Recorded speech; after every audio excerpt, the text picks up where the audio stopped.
So I've been planning this for quite a long time, but I got a recent request about a breakdown of this cinematic.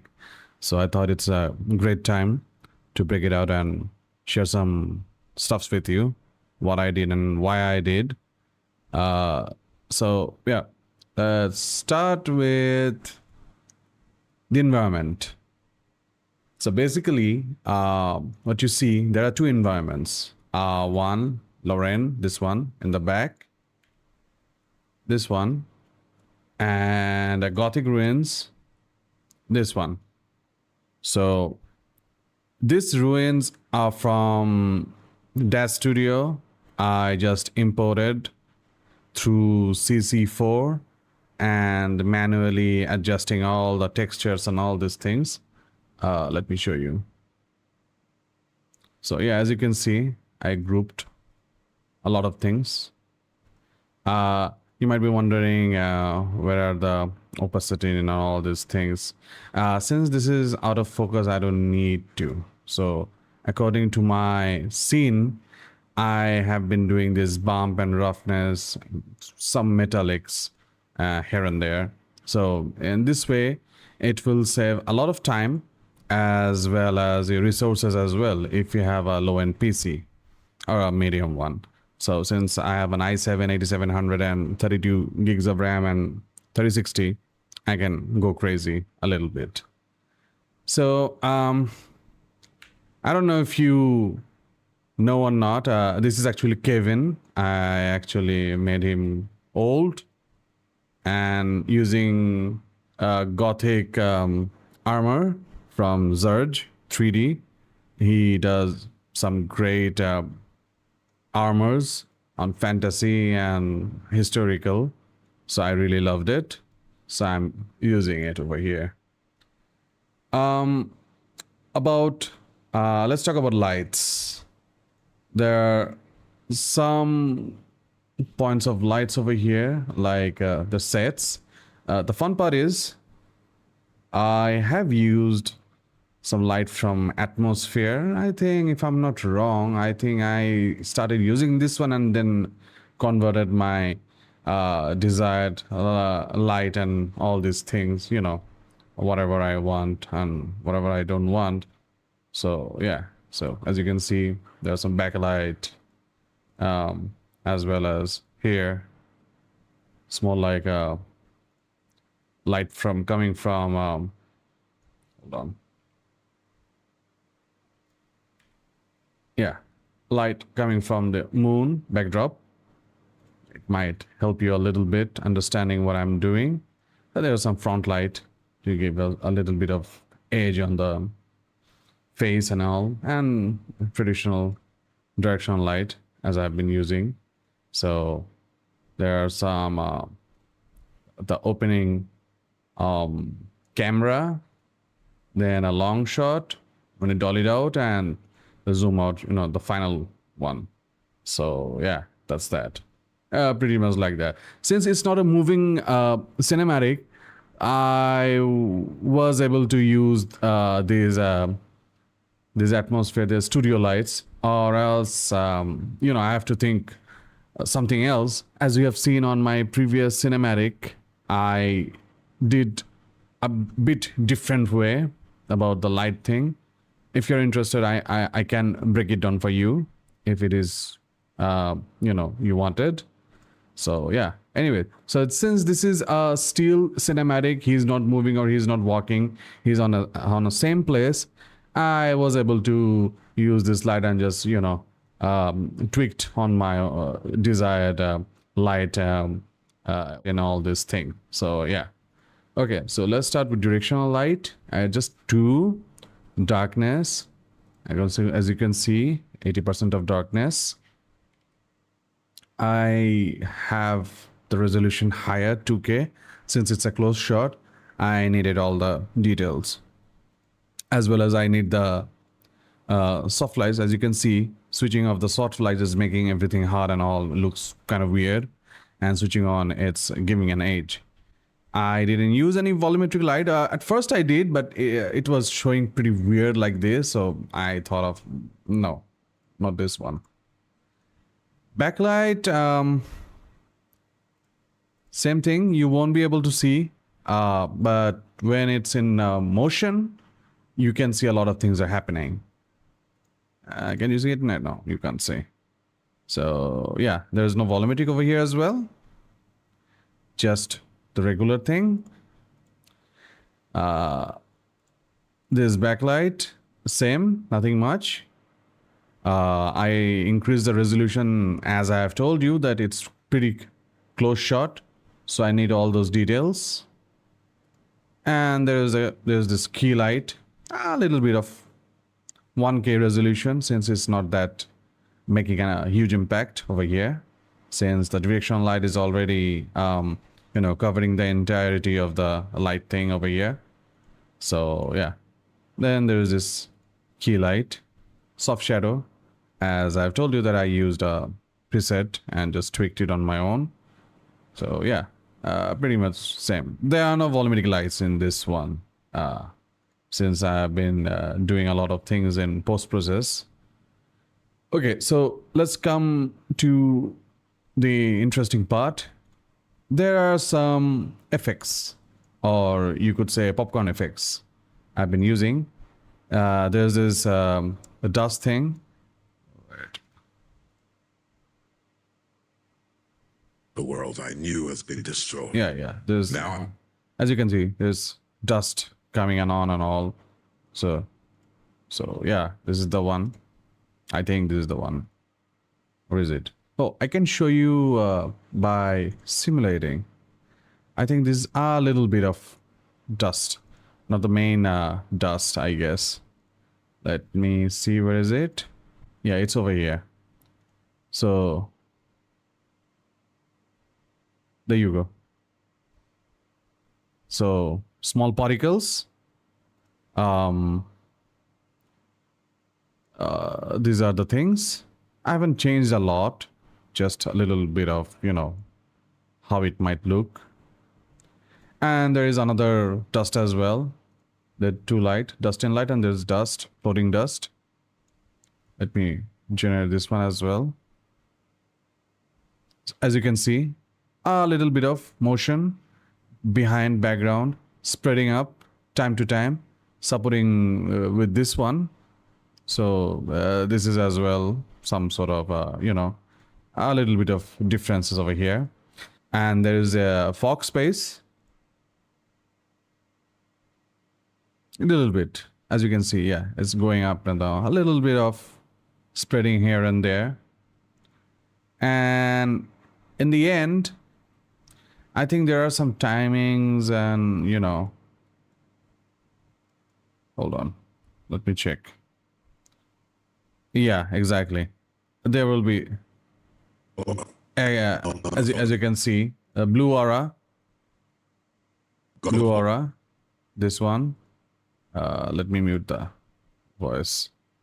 It's kind of distracting. So these are the lights I used on the default one in order to bring a little bit of ethereal thing going on over here.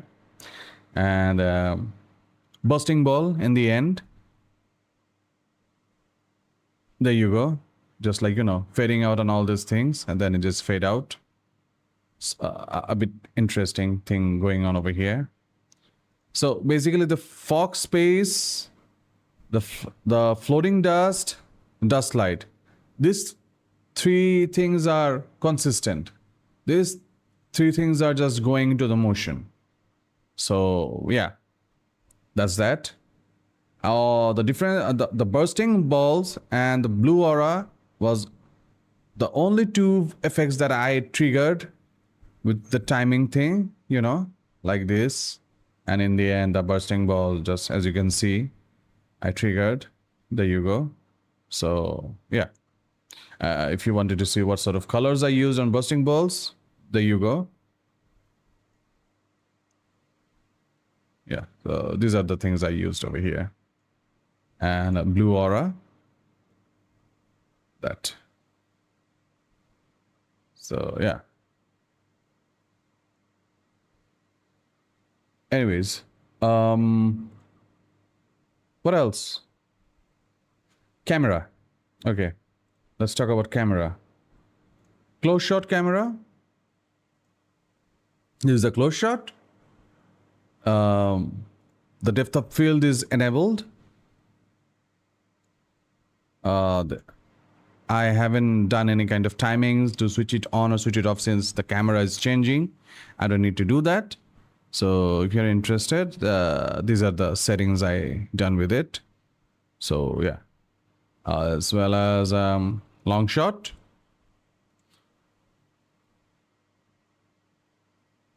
This is the first shot, and then there's the long shot. There you go. Depth of field. Yeah. And finally, the zoom out shot. Yeah. This is the zoom out shot. And these are the settings I did over here.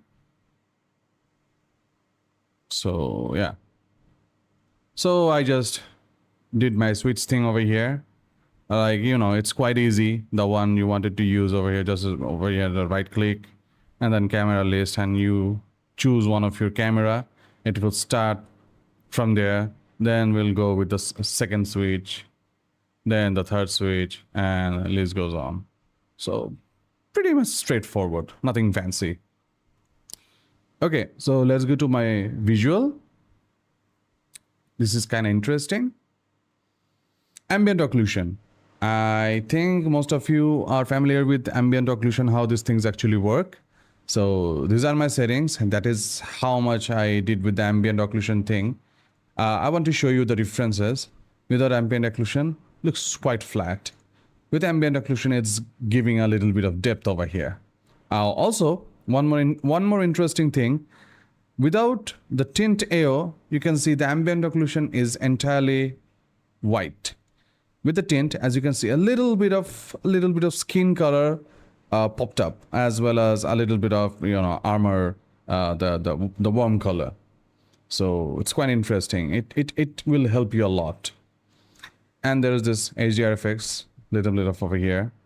I'm just giving an impression that it's coming from there and just making a bit of shiny things and all these things. So yeah, this one, this is quite interesting. This is a photo I actually generated from an AI app called Leonardo. So this is a prompt, a random prompt I did. There were 2 or 3 ones. I like this one. So I use this as a backdrop, as well as the, as you can see, IBL light and indirect light as well over here. Yeah, there you go. Fit, stretch, tile. I went for the fit thing. I don't know why, but I did. So yeah, that's that. Anyway, there's this shadow catcher thing. Catches shadow, I guess. So GI anchor, it's quite interesting. Let me show you the voxels. I use 200. Let me show you without the voxels. If it's lower than 200, as you can see, the columns and other things are getting darker. The more you increase it, the more it will spread. And you can actually see how much it's spreading. Like, as you can see, yeah, there you go.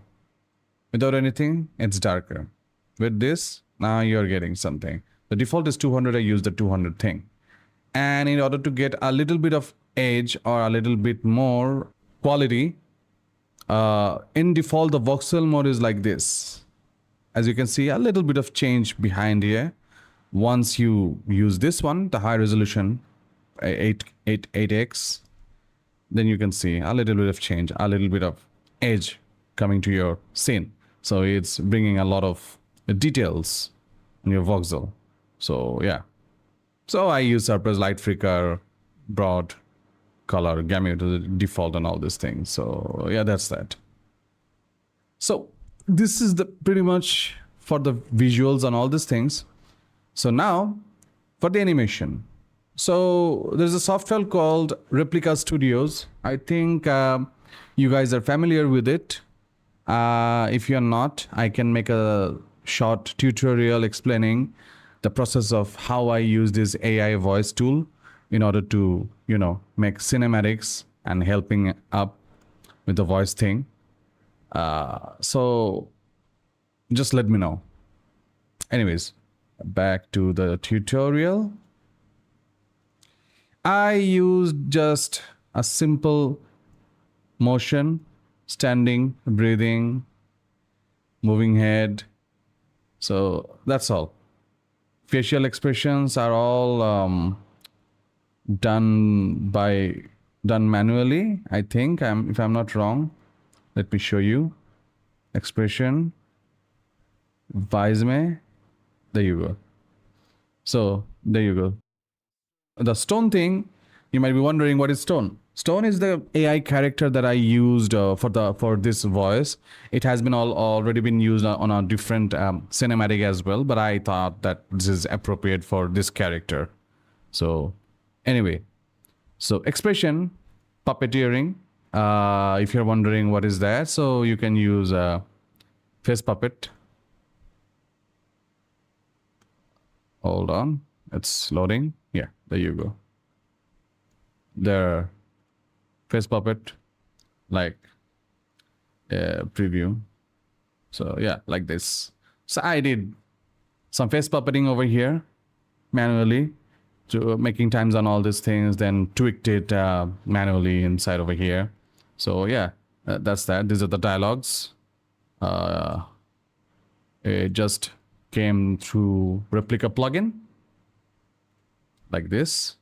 You select avatar, open your replica and just transfer it over here. It automatically just aligns your lips, like the Aculips thing is embedded with it, so it's quite helpful. Half of your work has been done by them. So yeah, so this is pretty much the animation.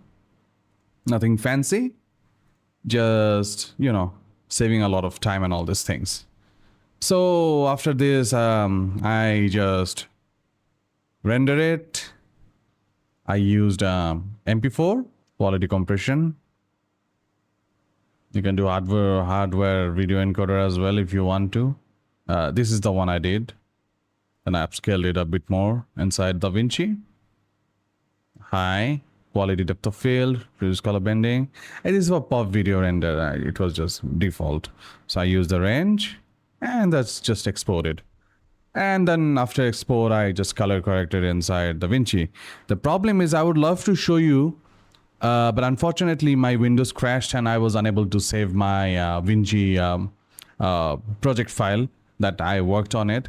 There were a lot of things, I'm not gonna lie, camera shake, some post-process, adding grains, then color correction, as well as LUT. So I am bringing some more cinematics in the future, so I will be covering those, my work process, how I color correct these things and how I match color regarding the mood and all these things. So just be patient. I will be posting those soon, pretty soon. So yeah, I think I covered up enough thing over here that you guys, or some significant person, really wanted to know how is this thing usually works and how is this cinematic has been done. So that's that. And yeah, if you have any question, please feel free to let me know and just drop a comment. And if you like it, and if you're new over here, I don't usually do the shameless plug, but since we are already 200 plus subscribers, so why don't you join the team and let's see what happens in the future. Who knows, we might collaborate in the future, right? For artist to artist. So yeah, so this is World of Zen, and yeah, see ya guys.